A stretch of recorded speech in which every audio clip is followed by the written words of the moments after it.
Hey y'all, what's the tea? It's Mikey and I'm here to do a review for the video game Resident Evil Village, aka Resident Evil 8, aka RE8, aka Resident Evil 8 Village, with an extreme amount of spoilers. So if you don't want this game spoiled, get out of here, click somewhere else. I can definitely say that I like this game a lot better than I did Resident Evil 7, a lot better than I liked Resident Evil 3 Remake, and to some degree even more than I liked Resident Evil 2 Remake. I personally did like Ethan in 7, not a lot, but I did enjoy him for the most part, but I did like him a lot more in this game. I'm glad he runs much faster in this game. In Resident Evil 7 he was like a freaking turtle. I'm glad I own this game. I'm glad that they kind of fixed some of the 7's issues in this. The block mechanic makes a return with an addition to the pushback feature. The monster roster was extremely extensive and I really appreciated that. There's more enemy variety. They brought back zombies, and then on top of that the werewolves, aka Lycans, have a bit of a zombie theme to them as well, and I appreciate that. This game has a merchant as well as Resident Evil 4 did. It's a different person though. This person's name is Duke, and he actually plays a part in the story. There are more guns in this game because in Resident Evil 7 there were not that many. I did like the Spencer connection to Mother Miranda, and the deeper origins we get about Umbrella. It was also something that I really liked. This guy gets killed off like immediately, which is like really annoying to me. Then you get this like siege of these like really awesome, cool werewolf slash zombie hybrid who are actually called Lycans in this video game. He ends up beating this group of locals in this house, and these locals, guess what happens? They die right away. There's no character development. Some of them are pretty freaking annoying. There's this one character named Elena who was somewhat likable but somewhat annoying, but I felt like I really wanted to like her. I felt like she should have survived more of the game. I thought Elena would have a bigger role and last much longer. This character Elena, she ends up freaking dying right away, and like I was just like kind of like, wow, like this really fucking sucks. Also, this other character named Luisa should have also survived a little longer. As a matter of fact, I feel like out of all games that they could have used that little RE4 sequence where in Resident Evil 4 Leon and Louis are defending this cabin house against like a bunch of Ganados, which by the way Resident Evil has kind of used this in several of their games. I just feel like out of all games that this one particular scene could have ever been used, it should have been right here. When you meet up with the other locals, you and these locals should have just like fought off and defended the cabin or the house that you're in or whatever. I just feel like that would have worked more instead of what we got. What we got was, to me, was just like really lazy. He ends up getting captured by the four lords, which are Alcina Dimitrescu, Donna Beneviento, Salvatore Monroe, and Carl Eisenberg. These characters were pretty interesting. The first one is Alcina Dimitrescu. I felt like her castle section was pretty fun overall. I wanted more out of the castle section as well. I just felt like it wasn't as fleshed out as it could have been. And I just didn't really understand why these three daughters weren't more like distinguishable. Literally to this day, I have no idea who the heck is who as far as the daughters go. I feel like they got defeated rather pretty quickly. We end up defeating Alcina Dimitrescu, and then we fight Donna Beneviento in a pretty interesting way, and actually I feel like this was the best section of the game in my opinion. I think it could have been better, don't get me wrong. It's just horror-wise, I feel like it was just there all the way. I was really scared. It is a really cool creature that's in that part. It's like a baby with like grasshopper legs, and it's just like really a fun moment in the game. As good as the Beneviento section was, I wish it was just a little bit longer. So then once you defeat Donna Beneviento, you go and you traverse into the Salvatore Moreau section, which he's like this aquatic creature, and I think the design for him was disgusting, and I mean that in a good way. I really liked looking at him. He was pretty cool to look at, but scary as well at the same time. I kind of liked the section to some extent. It was okay, honestly. And then you end up going into the Carl Eisenberg section, which I kind of liked his section, to be honest. I know a lot of people actually were saying that they didn't really like the Carl Eisenberg section, but I really did like that section. In that section is like a factory, and there's like these like crazy robotic cyborg zombie creatures, and I just thought they were pretty cool. They're pretty tough to beat. You meet up with Chris Redfield again, and he gives you like this machine robotic like vessel that you get in, and then you just like can shoot unlimited rounds in it. You fight Carl Eisenberg as like this big telekinetic mechanical metal creature thing. Then you play as Chris. Play as Chris for like a very small portion of the game. There was a lot of rumors saying that you were going to be playing as Chris half of this game.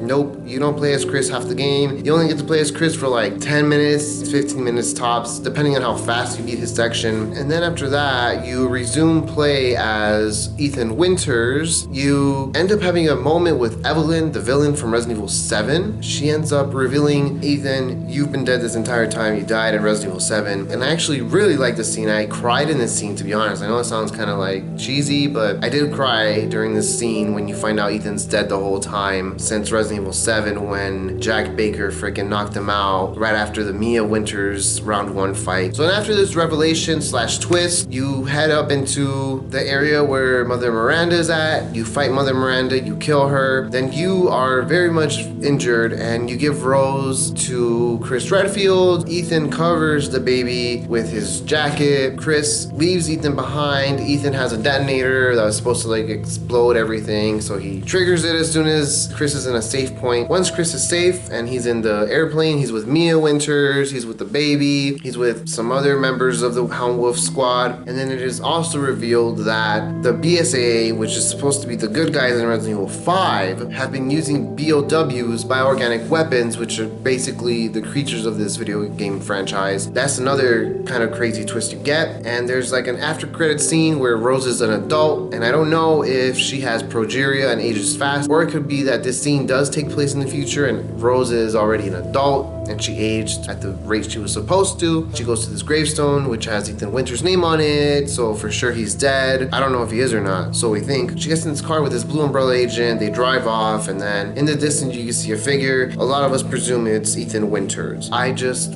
really miss Resident Evil classic games at what they were. The direction that I had envisioned that Resident Evil was gonna go in is not what it is at all today. Don't get me wrong, I'm not like the kind of person that's like, oh, the original is always better, part 1 is always better, the classics are always better. No, I am not that person. I'm very honest. If I think a sequel or a remake or a prequel or some other addition to the franchise is good, I'll say it. It's good. I liked it. I enjoyed it. As far as this game goes, I enjoyed it for the most part. I just feel like it was not really the direction that I wanted. I knew I wasn't gonna like it all the way though. I knew that I was gonna like have some sort of ill feelings towards it. The opening was too slow and it takes a while for the action to start. The village, in my opinion, was way too small and it's not that explorable, unfortunately. I pictured the village to be way more fleshed out. There are tons of puzzles in this game, but they're all super easy. The smartwatch does not make a return. I felt the game was extremely short. I could beat this game in about 2.5 hours or so, maybe even less. The Mercenaries mode, I don't know how I feel about that mode. I like only played it a few times and like I didn't really like it that much, to be honest with you. Mercenaries mode, if you didn't know, it's this game mode that's been in Resident Evil since Resident Evil 3, 4, 5, and 6. They took it away in 7 like idiots that they were. I don't know why. They brought it back in 8. Basically, it's a game mode that you have to kill as many enemies as possible under a certain amount of time and just basically survive. The graphics are gorgeous, and now I play this game on PS4, not on PS5, because I know that PS5 graphics are probably like a lot better. Also, the haptic feedback thing with the controller on PS5 is something that I have not experienced yet. When I get a 5, whenever the heck that will be, who knows, because 5s are like so rare. Whenever I get to own a 5, I'll definitely play Resident Evil 8 on that. I hate that this game is first person personally. I don't really like Resident Evil in first person. It's not that I don't like first person games, I just don't like Resident Evil to be a first person game. I just think it doesn't work. There is no VR in this experience, by the way, so far as of yet. Resident Evil 7 was in VR, but this game is not, but yet it's still in first person. We don't see Ethan's face in this game. That shit's really annoying to me. I know what he looks like because of like modders and stuff, and I've seen pictures of what he's supposed to look like, of people who've hacked the game, but come on, Capcom, like, you guys should just show off this guy's freaking face. If I was honestly the actor that played Ethan, I'd be kind of pissed that they're not showing my face. Jeff Shine, who voiced Carlos Oliveira in the Resident Evil 3 remake, voices Chris Redfield in this game, and I honestly felt like it took me out a lot. I just still felt like I was dealing with Carlos Oliveira. I didn't really feel like I was dealing with Chris in the